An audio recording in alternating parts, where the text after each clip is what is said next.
નમસ્કાર મિત્રો, હું સાગર રબારી.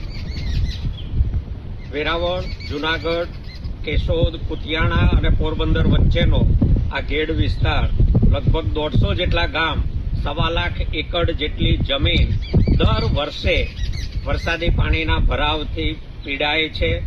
આ વિસ્તારના ખેડૂતો કોઈ શિયાળુ અને ઉનાળુ માત્ર 2 પાક લઈ શકે છે.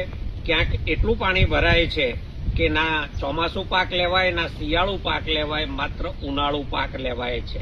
છેલ્લા 32 વર્ષની ભારતીય જનતા પાર્ટી સરકારના દુષ્કૃત્યો કહીએ તો એ હદની અવગણનાને પરિણામે આ વિસ્તારના ખેડૂતો પરેશાન છે.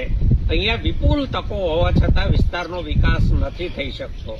આમ આદમી પાર્ટીના ફ્રન્ટલ અધ્યક્ષ પ્રવીણભાઈ રામે આ મુદ્દા ઉપર 14 દિવસની લગભગ 40 ગામોની આ વિસ્તારની પદયાત્રા કરી છે અને આ પદયાત્રાના સમાપનમાં આ વિસ્તારના પ્રશ્નને વાચા આપવા માટે, આ ખેડૂતોની જે આજીવિકા છે એને બચાવવા માટે અહીંના આ પાણીના ભરાવાનો કાયમી નિકાલ કરવાની ભાજપને ફરજ પડે એના માટે તારીખ 18ના રોજ વેરાવળી ધામ, બામણાસા ગેડ ગામ બપોરે 2 વાગે વિશાળ સંખ્યામાં ખેડૂતો ભેગા થઈ રહ્યા છે.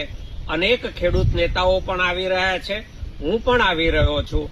તમને પણ મારું આમંત્રણ છે કે આવો, આપણે સૌ ખેડૂતો સાથે મળીને ગેડના ખેડૂતો સાથે ખભે ખભો મિલાવીને ઉભા રહીએ અને એમને આ તકલીફમાંથી કાયમી નિવારણ તરફ લઈ જઈએ. સરકારને ફરજ પાડીએ.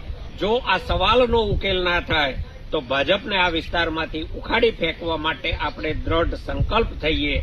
આપણું સંગઠિત થવું, સાથે મળવું, લડવું હવે અનિવાર્ય છે. એ સિવાય ખેતી અને ખેડૂતને બચાવવા ખૂબ મુશ્કેલ છે. ફરી મારી આપ સૌને હાથ જોડીને વિનંતી છે, આપ જ્યાં છો ત્યાંથી ગેડના ખેડૂતો માટે એક દિવસ કાઢો. 18 તારીખ ગુરુવાર બપોરે 2 વાગે વેરાવળી ધામ, બામણાસા ગેડ ગામ આપ જરૂરથી પધારશો એવી આશા સાથે. આભાર.